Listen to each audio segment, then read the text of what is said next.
So the Season 21 gameplay trailer has been revealed, and the official Apex news page has everything we need to know, along with the new artifacts that are coming. We have a full breakdown of exactly how they're going to work, along with all the big changes finally officially revealed by EA today. So the gameplay trailer came out, and we got a full showcase of the new legend Alta, and there's a few things to notice. So Alta's passive ability can be seen where she's allowed to grab one item from a death box, except for armor, and we can see you have to have line of sight of the death box, and then you just look at it and you can grab an item. Then when it comes to her tactical, we know that she can create this small rift that goes up to 20 meters of depth through any vertical or horizontal surface. But we can also see more details here. Let's say you place a portal on a vertical surface such as a ceiling. You can't actually reach the ceiling, so instead it actually creates a phase tether that goes all the way down to the ground, and all you have to do is interact with this tether to take the portal. So if you're in a building and you want to get above the building, you can still throw your portal on the ceiling and then just run into the tether and you'll teleport up there, which was a big question I had when we saw the gameplay of Alta's tactical, and that answers that question for me. And then the ultimate obviously lets you regroup to the portal that you placed down earlier just by simply looking at it and interacting with it. And once Alta has taken the portal, then her teammates can look at it and interact and take the portal as well. And you can even do this while you're knocked. So if you're knocked and you have an Alta on your team and they open up their portal, then even while you're knocked, you can interact with it and teleport away to safety, which is going to be super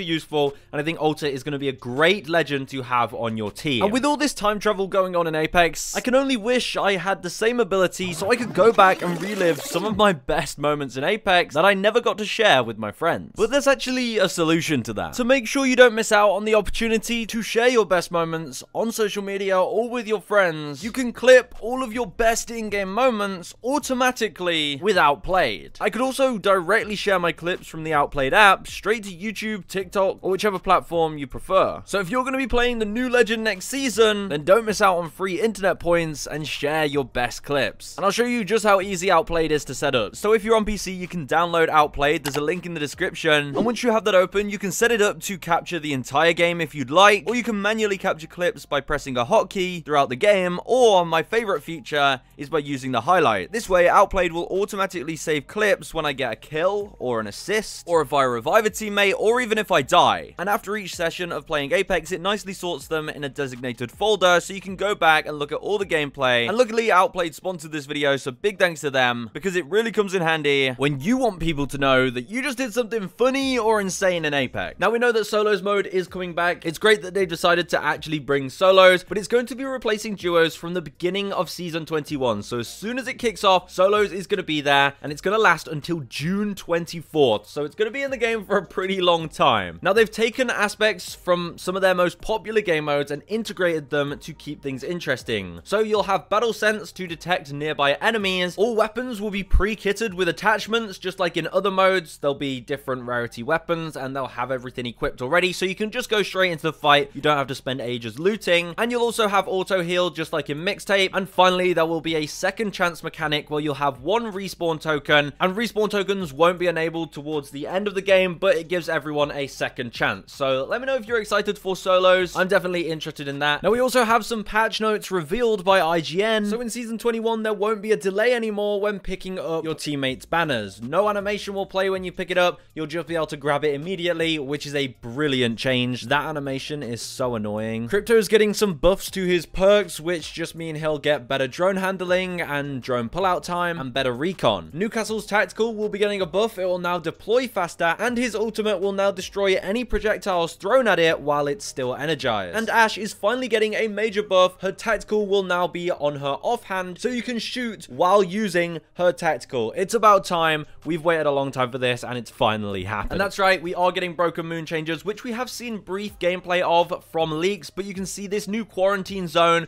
will take over where Promenade was. And this quarantine zone looks awesome. It has a giant purple glow around it. It looks pretty cool. It has a zip line that goes in the sort of horseshoe shape around the POI, and it's protected by this kind of dome. So that's going to be a lot of fun. Breaker Wharf has now been moved to a different area of the map. And where Breaker Wharf used to be, there's now a new POI called Spaceport. This new POI is called Cliffside, and it sits between the quarantine zone and Station stasis array, and it's sort of a small POI, just like the solar pods, which utilize the new lunar buildings to introduce the bridge between foundry and cultivation as a new POI. The intent of this placement is to speed up the pacing of the map's POIs and offer a new combat experience with them. So it seemed like they've tried to fill a lot of the gaps in Broken Moon. We also have Underpass, which is another smaller POI for a slower pace beginning for teams looking for less of a hot drop, and it adds a bit of pacing between the POIs. We have the experimental labs as well, which has added a few more buildings rather than just being an open blank space. There's also a hazmat tunnel, which is a new rotation that connects the quarantine zone and terraformer for a risky but rewarding rotation. There's also a new rotation now between terraformer and stasis, so they've really shaken things up with the map. There's loads of new zip lines everywhere, new buildings everywhere. It's gonna seem like a whole new map, honestly, and I can't wait to see if it's any good. Now let's move on to what they mention about cosmetics. That's right, they showed off the artifacts in the trailer a whole ton.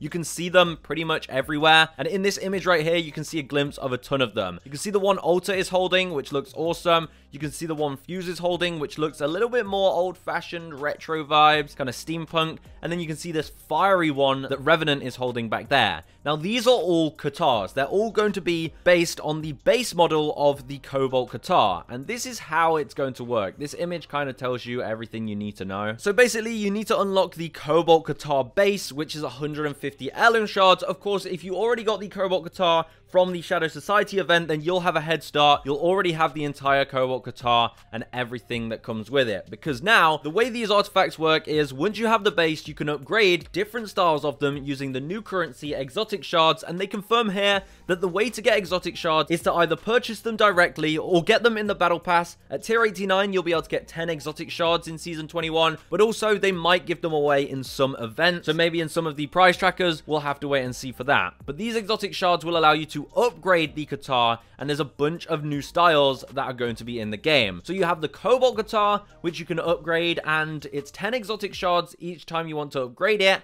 And you can purchase the theme, which is kind of the look of it. The power source, which is the core that goes in the middle, which is made of branthium, and that gives it the visual effects and the visual style. Now, depending on which core you have will depend on which activation emote that you can get, which is an animation that you can play just like an emote. It basically just looks like a pull-out animation that you have to pay for. And then finally, there's a death box with each style. So then if we move on, we have the Electrum. Now, if you've got the Cobalt Katar base, which is 150 heirloom shards, you can get the Electrum base for 10 exotic shards. Then you can move on to the Electrum theme, and then the power source, and then the emote, and then the death box, and it's 10 exotic shards each time. You can't just immediately buy the death box or immediately buy the power source. You have to buy each one at a time. You can't just skip through the steps. So it's actually going to be a lot more expensive than you'd think if you want to get sort of the end stage of a lot of these designs. Then we have the Gladius, which you can see here looks beautiful. The Molten, again, looks pretty cool. The Rhodium, I mean, it looks alright. And if you have multiple of these Cobalt Katar variations, then you are able to mix and match different parts. So you could have the Cobalt Katar theme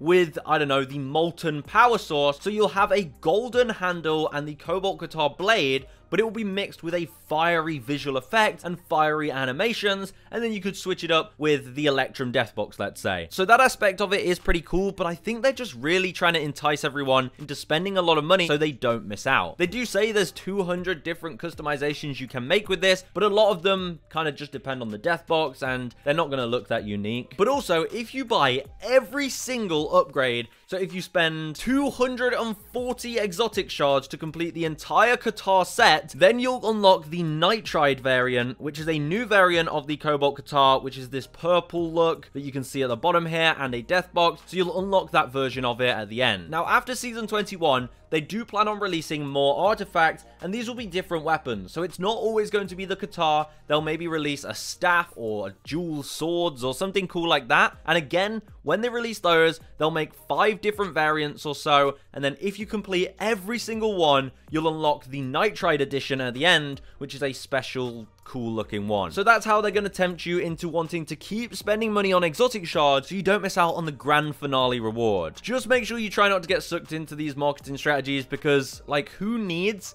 like 6 different Katars? Like, you're gonna get bored of this thing eventually, and then they're gonna release a new artifact that's a whole better model, that looks better than the Qatar, and you're going to wish you didn't waste all your money on these. So yeah, just give it some time and let them release some other artifacts before you decide which one you're going to spend all your money on. But there you go, that's the official Season 21 news that Apex just released. The leaks this week have been amazing, but now it's nice to see Apex actually officially telling us how everything's going to work. So let me know, what are you most excited for in Season 21, because I think the new legend is going to be amazing.